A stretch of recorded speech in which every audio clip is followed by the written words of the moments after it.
saber se é verdade ou mentira o que nós pregamos, se você vir aqui e obedecer.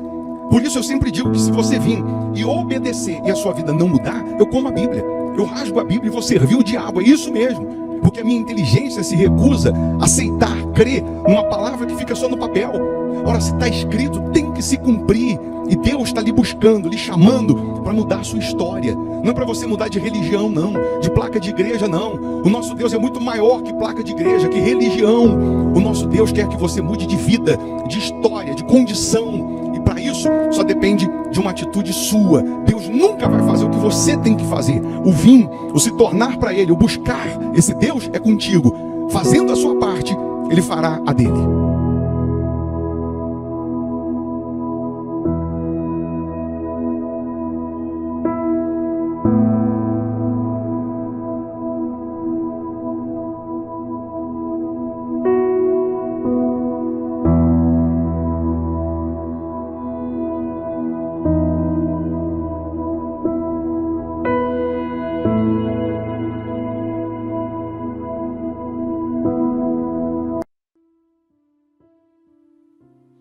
Muito bom dia, que Deus abençoe essa terça-feira, né? Que seja uma terça-feira de boas notícias, de milagres, de respostas para os que creem.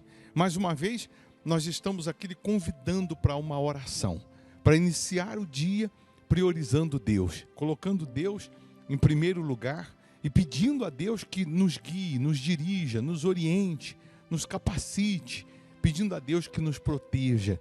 Não estamos aqui para falar de placa de igreja, de religião, nada disso, mas para falar de um Deus único que pode e quer transformar a sua vida. Prepara um copo com água ou uma caneca com água, tenho aqui a minha preparada, né? Uma vez, essa água consagrada, energizada pelo poder de Deus, onde ela chegar, ou em quem ela chegar, chegará também a cura, chegará o milagre, chegará o sobrenatural. Se você não tiver um copo com água, tiver um café, pode preparar, segura o café mesmo, não consagrar. Uma vez consagrado, uma coisa é certa, tudo aquilo que você consagra a Deus, Deus coloca a mão para lhe abençoar. Deixa eu tomar até o meu cafezinho aqui também. Né? Porque eu também sou de carne e osso. É bom, não é bom? Um cafezinho? Tudo aquilo que você consagra a Deus, o mal não pode tocar. O que é consagrar a Deus? É separar para Deus. Nós somos consagrados a Deus. Nós somos considerados particular tesouro de Deus. Você sabia disso?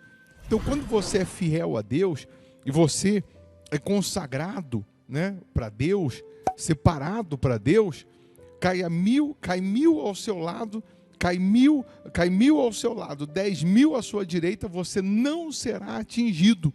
Porque Deus é quem te guarda, Deus é quem te protege, quem te livra dos males físicos e espirituais. Então, deixa o seu nome aqui para oração, não custa, o nome de um familiar. Inscreva-se aqui no canal, também não custa, é só se inscrever, né? É só clicar aí, inscrever-se. Então faça isso também. E juntos agora nós vamos unir a nossa fé, pedindo a Deus a bênção dele nesse dia. Feche os olhos, é momento de oração. Meu Pai, em o nome do Senhor Jesus, mais uma vez nós estamos iniciando o dia na Tua presença. Mais uma vez nós estamos aqui considerando a Tua majestade, a Tua grandeza, a Tua existência. Pedimos, ó Deus, a Tua misericórdia, que o Senhor venha perdoar os nossos pecados, perdoar as nossas falhas, transgressões, e, sobretudo, nos salvar, meu Pai. Nós estamos aqui orando pela misericórdia do Senhor. Não fosse essa misericórdia, há muito nós teríamos sucumbido, naufragado, afundado. Mas graças te damos por causa dessa misericórdia. E aqui pedimos, meu Deus, que o Senhor tome a frente na vida dessas pessoas, que o Senhor proteja, guarde, venha blindar, proteger essas pessoas de todos os males, que este dia seja uma bênção, seja de respostas, seja de portas abertas, seja de milagres, meu Pai. Oh, meu Deus, estenda, meu Pai, as tuas mãos em direção dessas pessoas que estão aqui orando conosco e que haja transformação, que haja salvação, que haja agora, meu Pai, a tua intervenção curando o enfermo, porque se há alguém doente, que essa pessoa seja curada, se há alguém com dor, que ela seja livre dessa dor, se há alguém sofrendo com depressão, opressão, que todo o mal, em o nome de Jesus, saia agora, que os principados, potestades sejam amarrados. Meu Deus, ilumina essas pessoas, ilumina todos estes que estão aqui participando conosco dessa oração, meu Pai, que haja salvação nesta casa, que haja transformação. Ah, meu Deus, consagra a água que essa pessoa preparou, que ao beber da água, que ela receba saúde física, saúde espiritual. Abençoa, meu Senhor Jesus, todos que estão aqui participando dessa súplica, dessa oração, essas pessoas, meu Senhor, que carecem da tua manifestação, que carecem da tua intervenção, que elas sejam agora tocadas pelo Senhor. Aqueles que estão com os nomes aqui na oração, os inscritos no canal, enfim, nós entregamos tudo nas tuas mãos, em o nome do Pai, do Filho e do Espírito Santo. E você que crê, diga: eu estou abençoado, a minha casa está abençoada, a minha família está abençoada, em nome de Jesus. Amém. Amém? Beba da água crendo no sobrenatural, crendo no poder de Deus. Que esse dia seja uma bênção na sua vida, seja de respostas na sua vida. A Igreja Hospital da Alma fica aqui em Belo Horizonte, Minas Gerais, Avenida Amazonas 1744, esquina com Araguari, quase em frente ao Colégio Agostinho. Você pode, nessa quarta-feira, ter uma noite aqui de adoração a Deus conosco, ensinamento da palavra e adoração a Deus, 7h30 da noite. Se você geograficamente mora longe, não dá para vir, aí você vai participar através do nosso canal no YouTube. Por isso que é bom você estar inscrito aí no canal para você ser notificado, tá bom? Nessa quarta, 7h30 da noite. Que Deus abençoe esse dia. Eu vou deixar uma sugestão de palavra aqui para você, de pregação, para te fortalecer com Deus, para te enriquecer. Se você puder ficar mais um pouco, mal não vai fazer não, só vai fazer bem, tá? Bom dia. Lá no domingo, sobre grandes heróis, grandes homens da Bíblia, que erraram, que pecaram, e o seu erro, o seu pecado não definiu quem eles eram.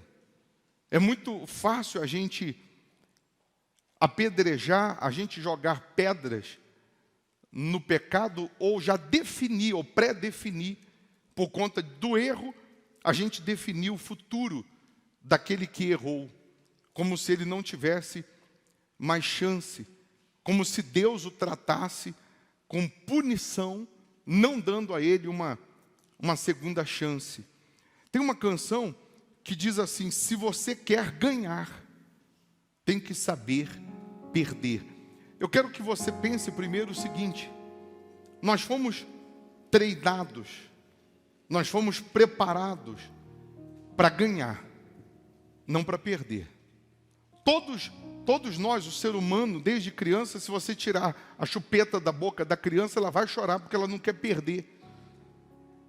Mas o reino de Deus, a palavra de Deus, as promessas de Deus, ela nos ensina que os grandes heróis, os grandes homens da Bíblia, antes de serem grandes, eles passaram por fases que eles perderam em algumas batalhas ou momentos da sua vida que parecia que eles estavam perdendo, mas porque eles reagiram de uma forma que os aprovou diante de Deus, lá na frente eles se tornaram heróis da fé. O herói, o vitorioso, o valente, o vencedor, ele vai ser forjado no deserto. Ele vai ser preparado no deserto. Mas na hora que ele está tomando as marretadas, na hora que ele está tomando as pauladas, na hora que ele está enfrentando as adversidades, parece que ele está sozinho. Parece que até Deus abandonou ele, até Deus o deixou. Mas tudo aquilo está cooperando para a estrutura espiritual dele.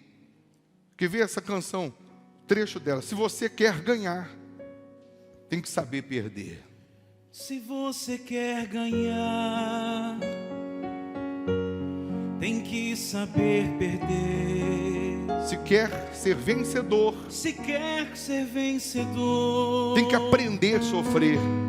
tem que aprender a sofrer. O caminho é estreito, O caminho é estreito que te conduz para a vida, mas a porta larga. mas a porta larga não te traz prazer. Eu te dei a fé para você lutar, como dei seus pés para você andar. E quem não quer ouvir não tem direito de falar. Se você quer pedir, Primeiro tem que dar. primeiro tem que dar. Uma semente boa numa terra fértil nasce, e se bem regada vai frutificar. E quem quer perdão Tem que perdoar. tem que perdoar. Quem quer ser amado, aprenda a amar. Eu sou o que sou, O autor da o vida. autor da vida. Jesus está dizendo, se você quer me Se conhecer, você quer me conhecer, tem que me oferecer frutos de justiça. uma semente boa numa terra fértil.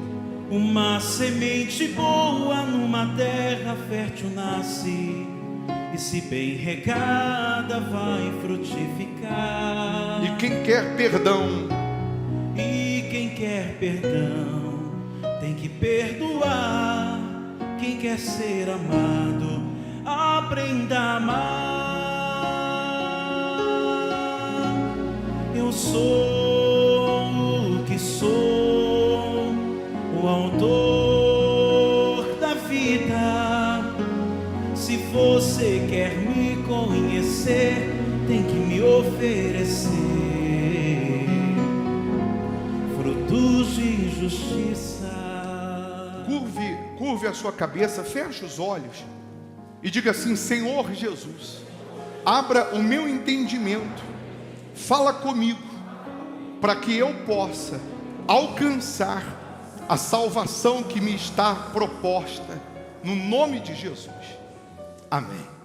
Nessa passagem de 2 Coríntios 9, versículo 6, o título diz: a sementeira e a colheita. Todo mundo, ou pelo menos uma grande parte, né, das pessoas, elas usam essa expressão: que você planta, você colhe.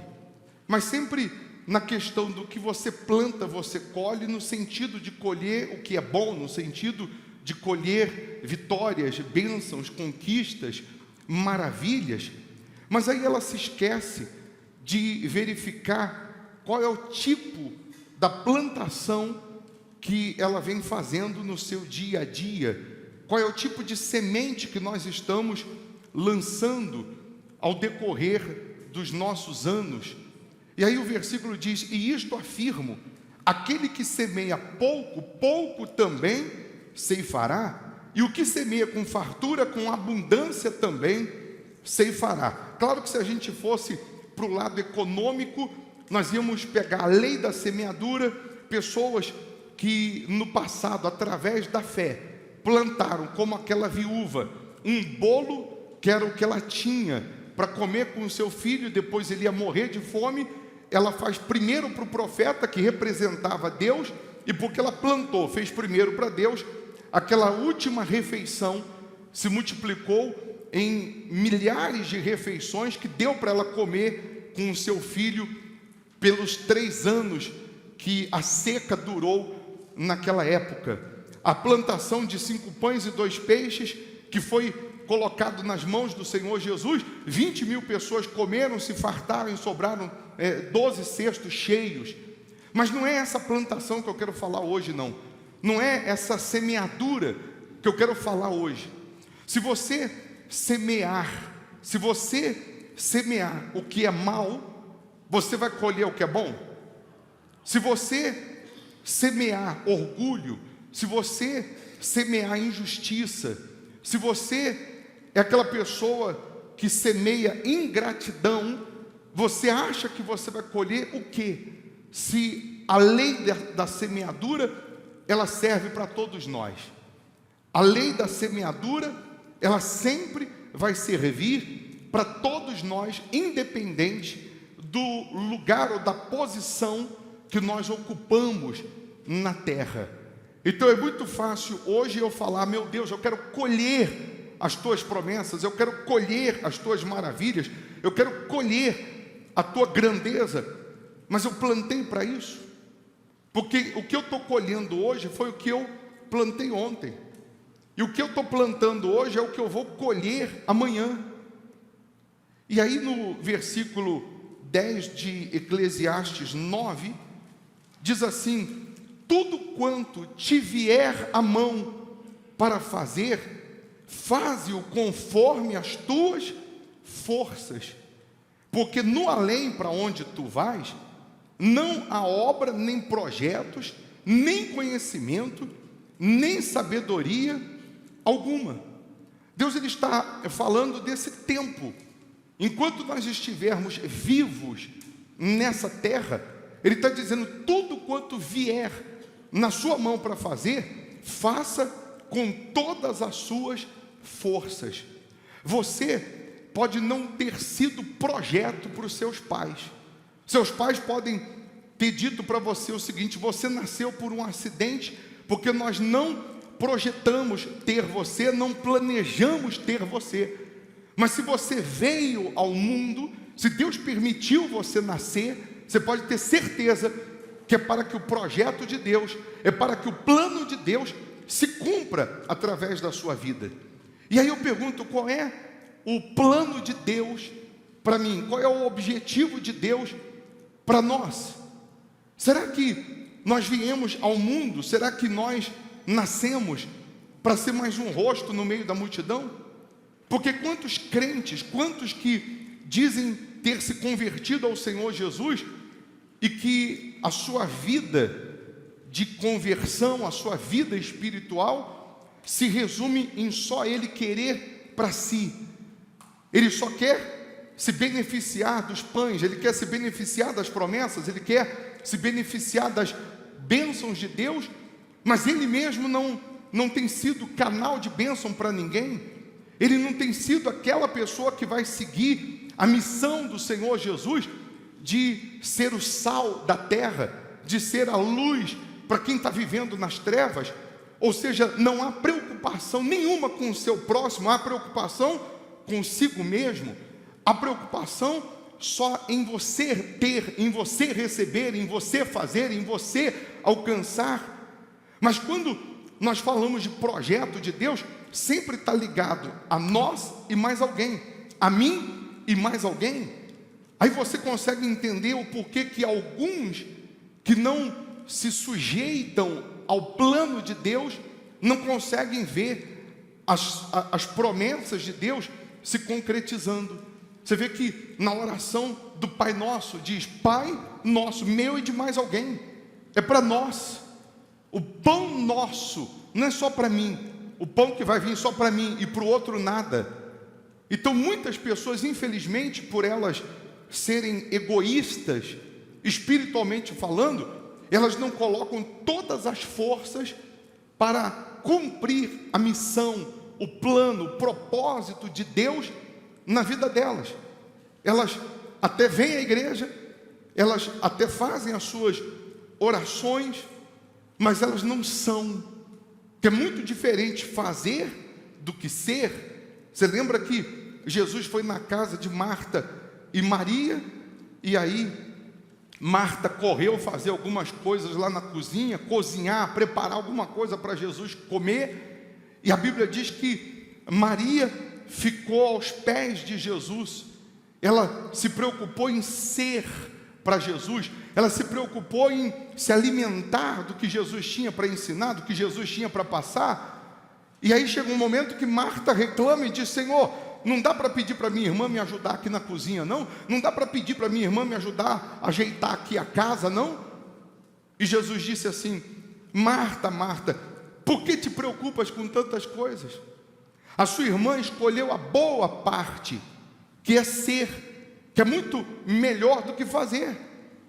E essa boa parte não será tirada, já que ela escolheu ser do que fazer. Entenda, Jesus não disse que o fazer não é para ser colocado na lista de prioridades. Mas Jesus está dizendo que na lista de prioridades, o ser vem primeiro, vem antes do fazer. Primeiro eu tenho que ser para depois fazer, porque não adianta eu fazer se eu não sou. Não adianta eu servir, eu sou um evangelista, eu venho na igreja mais cedo, ajudo a limpar a igreja, eu tento manter a casa de Deus em ordem, mas eu não sou para Deus quem Ele esperava que eu fosse. Nós falamos sobre isso no último domingo, de grandes heróis, de grandes homens na Bíblia que não eram super santos, não eram super crentes, e erraram, pecaram, e no seu erro, no seu pecado, Jesus os tratou com amor, não com desdém. Jesus os tratou com misericórdia.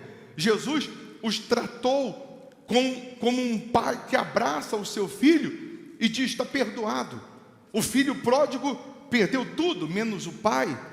Quando ele se arrepende, o pai o perdoa. Judas, se tivesse se arrependido, Jesus também tinha perdoado. A diferença é que Judas não se arrependeu, Judas não pediu perdão. Então, às vezes, nós somos aquelas pessoas que não fazemos para Deus com todas as forças, porque não somos ainda para Ele como deveríamos ser com todas as forças. Somos aqueles que jogam pedras, somos aqueles que julgam, somos aqueles que plantamos o que é mal e queremos colher o que é bom, se a nossa plantação não está sendo de acordo. Aí no livro ainda de Eclesiastes, continua dizendo: vi ainda debaixo do sol, que não é dos ligeiros o prêmio, nem dos valentes a vitória, nem tampouco dos sábios o pão, nem ainda dos prudentes a riqueza, nem dos inteligentes o favor. Porém, tudo depende do tempo e do acaso, pois o homem não sabe a sua hora.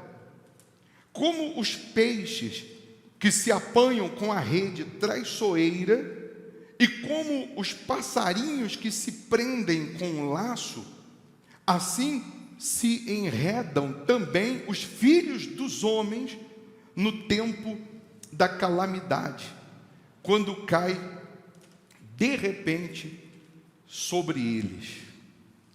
Deus, através de Salomão, está nesses 3 versículos aqui nos dando uma lição.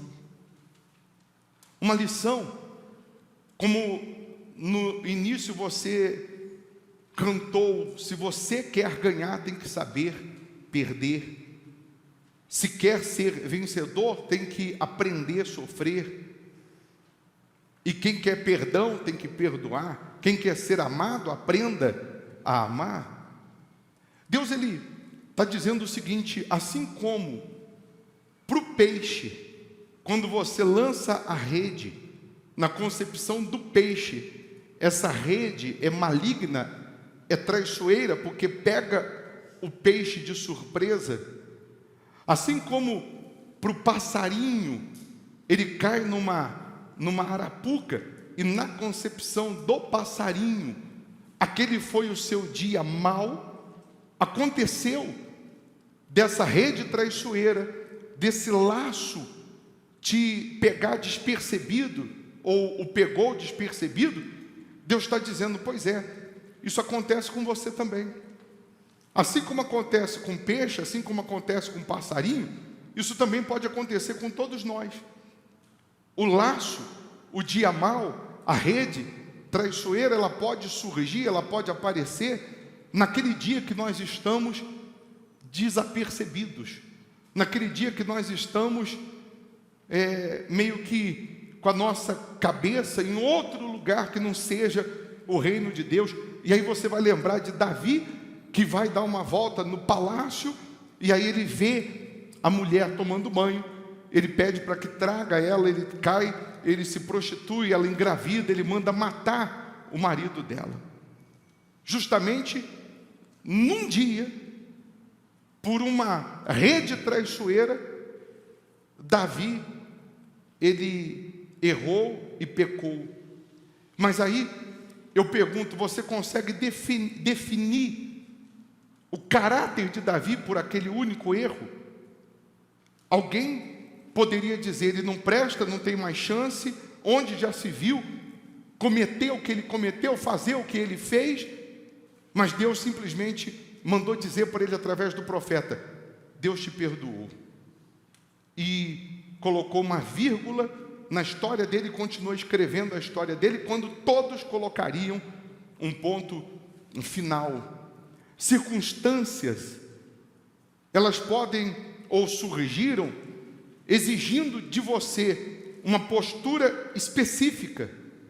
E porque você não teve uma postura específica diante daquela circunstância, você já foi apanhado por uma rede traiçoeira, por um laço. Você foi pego por uma rede traiçoeira. Quantos que estavam na sua jornada, na sua caminhada com Deus, maravilhosamente bem, e num dia ou num dia mau, como a Bíblia diz, você pecou, você falhou, você errou, você perdeu, vamos levar para outro lado, perdeu a empresa, perdeu um grande negócio, você perdeu um familiar, você perdeu uma amizade de 30, 20 anos, e parece que por conta disso a sua vida acabou. Por quê? Porque nós não somos e não fomos preparados para suportar o dia mau. Nós não fomos preparados para isso.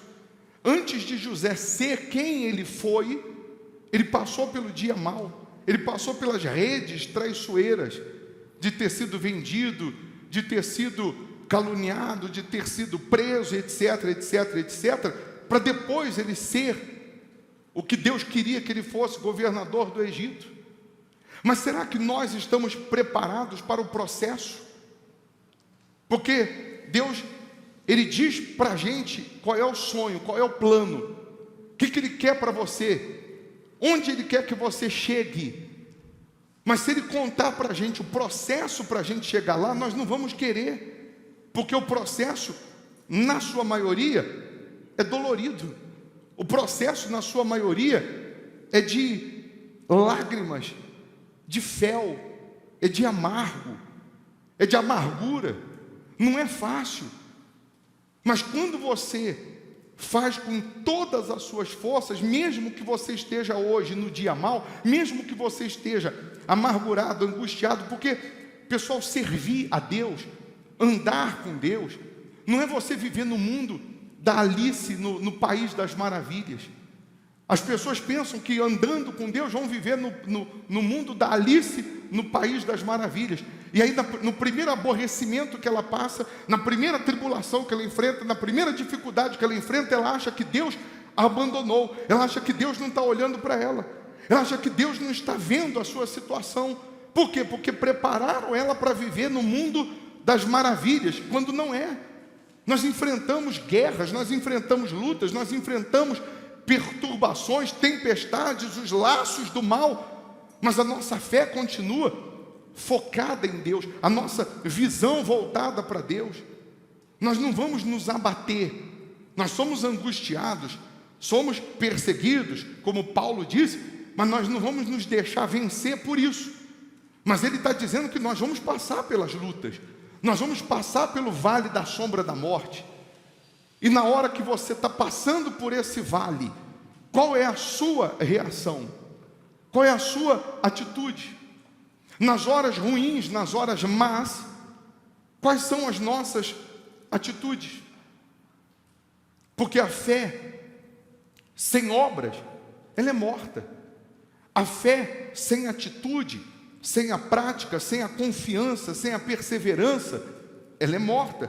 É o que diz aí em Tiago 2, o título diz: a fé sem obras é morta. Meus irmãos, qual é o proveito se alguém disser que tem fé, mas não tiver obras? Pode acaso semelhante fé salvá-lo? Em outras palavras, Deus está dizendo o seguinte: o que adianta você bater no peito e dizer que tem uma fé extraordinária, que você ora 24 horas de joelho, que você lê a Bíblia o dia inteiro na sua casa? O que adianta você dizer: eu tenho uma fé extraordinária, mas cadê as suas obras? Cadê as obras dessa fé? Cadê o serviço dessa fé para com o próximo, para com o aflito, para com o que está hoje endemoniado? O que nós estamos fazendo pelo nosso próximo? O que nós estamos fazendo com essa fé que nós temos para produzir almas para o reino de Deus, para tirar as pessoas que estão nos caminhos do inferno e levá-las para os caminhos de Deus? Eu não estou dizendo que você não tem que você tem que abrir mão do seu trabalho, da sua vida, para viver em função só de ganhar almas. Não é isso. Mas é você saber dosar, é você saber que a fé só de boca, só de palavra, ou a fé que é só para si, que é só para você receber, que é só para você se beneficiar, que é só para você conquistar, essa fé é morta. A fé que é egoísta é morta. Você lembra do cego que, quando Jesus estava passando por um caminho, começou a clamar, começou a gritar, começou a pedir: tem misericórdia de mim? E as pessoas pediam para que ele se calasse. Ele gritava mais alto, por quê? Porque aquele cego, mesmo sendo cego, ele colocou toda a sua força naquele dia, naquele momento, porque ele viu ali, ele enxergou, mesmo sendo cego, o que ninguém com os olhos sãos enxergou, que era a sua grande oportunidade, que era a sua única oportunidade. Então, mesmo as pessoas dizendo para ele se calar, mesmo as pessoas dizendo para ele ficar calado, quieto, ele colocou toda a sua força, até que Jesus parou, pediu para que trouxessem esse cego. E quando quando o cego se aproximou de Jesus, Jesus fez uma pergunta que para a gente é tão ilógica, óbvia, que a gente às vezes até fala: mas Jesus fazer essa pergunta? Perguntar para um cego se ele quer ser curado, ou o que ele quer, parece algo ilógico. Mas Jesus perguntou para ele o que ele queria, porque às vezes o cego está tão cego que nem ele sabe o que ele quer. Às vezes nós estamos tão cegos, espiritualmente falando, que nem nós sabemos o que nós queremos. E aí Jesus pergunta: o que queres que eu te faça? Ele disse: que eu torne a ver. Tem uma outra versão da Bíblia, que eu não botei aí na folha agora, mas tem uma outra versão, seguindo os estudos da teologia, que o cego, ele, em outras palavras, que eu não lembro agora, mas em outras palavras ele estava dizendo o seguinte: eu quero te ver agora, ainda que daqui a pouco eu volte a ser cego. A única coisa que eu quero, Jesus, é te ver agora. Todo mundo está te vendo. Eu queria pelo menos isso, te ver, ainda que fosse temporariamente. e depois voltar a ser cego. Mas eu queria muito te ver agora. Aí você entende por que Jesus disse para ele: a tua fé te salvou, não só te curou. Porque Jesus viu nele a intenção que ele queria enxergar, não era só para si, não era só para o bel prazer dele, mas ele só queria ver Jesus. Jesus sabe das nossas intenções. Você quer ser curado para quê? Só para você estar livre da dor, ou para que através dessa cura você glorifique Jesus, dê testemunho de Jesus? Você quer prosperar para quê? Só para encher o bolso de dinheiro? Ou você quer prosperar para ser alguma coisa para Deus? Servir a Jesus no ganho de almas? Você quer conquistar alguma coisa, algum milagre, alguma resposta? Para quê? Só para si? Ou para que Jesus seja visto na sua vida através desse milagre? Qual é a nossa intenção? Porque ele, sabendo da nossa intenção, ele conhecendo a nossa intenção, ele pode ouvir a gente gritando pelo nome dele, porque a nossa intenção não é servi-lo, e sim se servir dele. Ele pode continuar a caminhada e não parar, mas ele parou porque ele viu naquele cego uma intenção que ele não viu em ninguém daquela multidão. Ele parou e ninguém da multidão fez ele parar, mas o cego fez ele parar, porque ele viu no cego o que não enxergou em ninguém. Se Jesus vê em você, em mim, a intenção de agradá-lo, a intenção de fazer com todas as nossas forças, se ele vê em nós a intenção de realmente glorificar o nome dele, ele vai parar e vai nos atender. Você caiu num laço, você caiu no pecado, você caiu numa arapuca, ele te perdoa, ele te lava, ele te limpa, ele pega na tua mão e diz: vamos embora, não para não desiste não. Eu disse no domingo, o não perdoar é pior do que pecar. Às vezes a mulher diz assim: o meu marido errou comigo e o meu casamento acabou porque ele errou comigo. Não, o casamento não acabou porque ele errou com você, acabou porque você não perdoou. Porque ele pediu perdão, você viu sinceridade nele e você não perdoou. Então o não perdoar é muito mais sério, é mais grave do que o pecar. Se eu preciso de perdão, eu também tenho que perdoar. Está no Pai Nosso. Não está escrito lá no Pai Nosso? Isso aí? Para perdoar as nossas ofensas, assim como nós perdoamos. Não é assim? Ou nós não precisamos de perdão? Ou nós não falhamos, não erramos, não pecamos? Ou somos super santos, super crentes, que não temos defeitos, não temos erros, não temos falhas? Aí você vai jogar fora um relacionamento de 30 anos porque ele errou, e ele já pediu perdão e você viu sinceridade, você não perdoa? Você vai jogar fora uma amizade de 20, de 15 anos, de 30 anos, porque esse seu amigo errou com você, pisou na bola com você, e você não dá uma segunda chance? Você quer colocar um ponto final na história, quando você deveria colocar vírgula, porque Deus coloca vírgula e continua escrevendo. Deus coloca vírgula e continua escrevendo a nossa história. O plano de Deus para mim, para você, ele não pode parar. Ele não pode ser interrompido. Não quer dizer que estamos livres para pecar. Não quer dizer que estamos livres para errar. Mas se uma circunstância exigiu de você uma postura que você não teve, você caiu num laço, caiu numa cilada, caiu numa armadilha, não fica caído não. O pecado faz você correr de Deus quando era para você correr para Deus. O pecado faz você se distanciar da palavra de Deus, se esconder de Deus como Adão e Eva fizeram. Quando você deveria correr para Deus e falar como o filho pródigo falou: eu pequei, eu errei, eu vacilei, e eu preciso de perdão.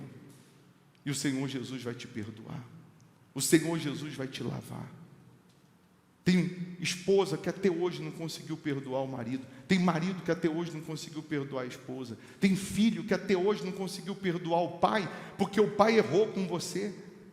E o pai que errou com você, ele errou porque ele também caiu num laço. A mãe que errou com você, falou o que não deveria falar, também caiu num laço. Quantos aqui que ouviram da mãe, do pai, exatamente isso? Você era para ter sido abortado, você não era para ter nascido, e até hoje você carrega uma mágoa, carrega uma dor. Mas essa mãe ou esse pai que errou com você, precisa tanto de misericórdia quanto você. Todos nós precisamos. O que nós não podemos é ser juiz de ninguém, porque a todo instante, a todo minuto, nós temos que estar pedindo a Deus misericórdia, porque não sabemos a hora que Ele vai voltar, não sabemos a hora que vamos morrer. Você pode morrer hoje, eu posso morrer hoje, nós podemos morrer agora. E a nossa alma? Para onde vai? Para onde vai a nossa alma? Será que estamos de acordo com a vontade de Deus? Será que estamos vivendo conforme Ele esperava? Mas se você agora, se não está vivendo, se agora você decidir viver, Ele lança no mar do esquecimento o seu pecado, o seu passado, e Ele coloca uma vírgula e continua escrevendo sua história, para você fazer com todas as suas forças para Ele, com excelência, para você ser para Ele quem Ele quer que você seja, e o Espírito dele em você fará de você um instrumento de valor para Deus. Você pode não ter valor para ninguém aí fora, mas você tem um valor extraordinário para o Senhor Jesus. Você não tem ideia da missão que Jesus tem para você, da missão que Jesus tem para cada um de nós. Nós só estamos vivos porque temos uma missão que vem de Deus para concluir. Então, o laço, a armadilha pode surgir para um, para outro, para qualquer um, mas você não pode ficar preso no laço. O sujeito pecou, ele se arrepende e abandona o pecado. Ele não continua no pecado, ele não continua no erro. Agora, nesse momento, nos presídios, nós temos pessoas que foram pegas por esse laço. Por um laço, num momento de ira, de revolta, ele matou, mas o caráter dele não é mau. O caráter dele não é assim. Se no presídio ele se converter, ele se entregar, meu Deus, me perdoa, eu preciso te conhecer e ser usado pelo Senhor. O Espírito de Deus vem, há uma troca de espírito, sai aquele espírito do mal, entra o Espírito de Deus, e ele sai do presídio e pode fazer para Jesus o que nós, em liberdade, não fizemos. Ele pode fazer em poucos dias o que nós, em liberdade, a vida inteira não fizemos, porque não fazemos com todas as forças. Fique em pé no seu lugar, por favor. Eu queria que nessa oração você se colocasse e meditasse, por exemplo, na história de Jó. Jó perdeu tudo. Deus permitiu Jó perder família, bens, saúde, ficou se raspando com um caco de vidro, cheio de úlceras. Mas ele só não perdeu a fé. Com tudo que ele perdeu, foi para a lama, para o chão, para o pó. Ele disse: o meu Redentor vive. E ainda que ele tenha que aparecer no último dia, mas ele vai aparecer e vai mudar tudo isso. Mas e eu, você no lugar de Jó? Por muito pouco a gente blasfema. Conversa não. Por muito pouco a gente blasfema. Nós, no lugar de Jó, por muito pouco a gente acha que Deus esqueceu da gente, que Deus nos abandonou. Jó perdeu absolutamente tudo. Ele só não perdeu a sua comunhão com Deus. Porque a sua comunhão com Deus não estava apoiada nas suas conquistas, ou na falta delas. A gente começa a medir a nossa vida espiritual o seguinte: se estamos conquistando, se a coisa está indo bem, então a gente está bem com Deus, está tudo certo. Se está acontecendo alguma coisa de mal, de ruim, então a gente acha que Deus não é mais com a gente, que agora é o diabo. E quando é o diabo, nós sabemos que é o diabo. Quando é a gente, nós sabemos que somos nós. Mas a nossa conquista, ou a falta dela, não define quem nós somos. Mas é bem verdade que na falta da conquista, ou na falta da resposta, ou do milagre, nós desanimamos. Ou nos deixamos ser pegos pelo laço da dúvida, da murmuração, da desistência. E a nossa reação diante das lutas é que vai definir realmente quem somos. A nossa reação. Jesus, a Bíblia diz que ele suportou, não fazendo caso da ignomínia, não fazendo caso da vergonha que ele ia passar. Ele suportou toda a humilhação e não fez caso da vergonha, da humilhação que ele ia passar, sendo ele Jesus. Sabe por quê? Que ele não fez caso? Porque ele sabia onde ele ia chegar. Ele sabia que depois daquela vergonha, depois daquela humilhação, depois da morte de cruz, depois daquelas pancadas que ele levou, ele sabia que ele ia ressuscitar, se ele suportasse. Se a gente suportar, nós vamos chegar lá. Suporta. Mas bispo, está pesado, suporta. Está difícil, suporta. Estão falando o que eu não fiz, estão dizendo o que eu não fiz, suporta. Ninguém acredita em mim da minha casa, suporta. Não tem mais ninguém que eu possa desabafar, suporta. Todos te deixaram? Jesus não. Ele continua com você. É só você permanecer.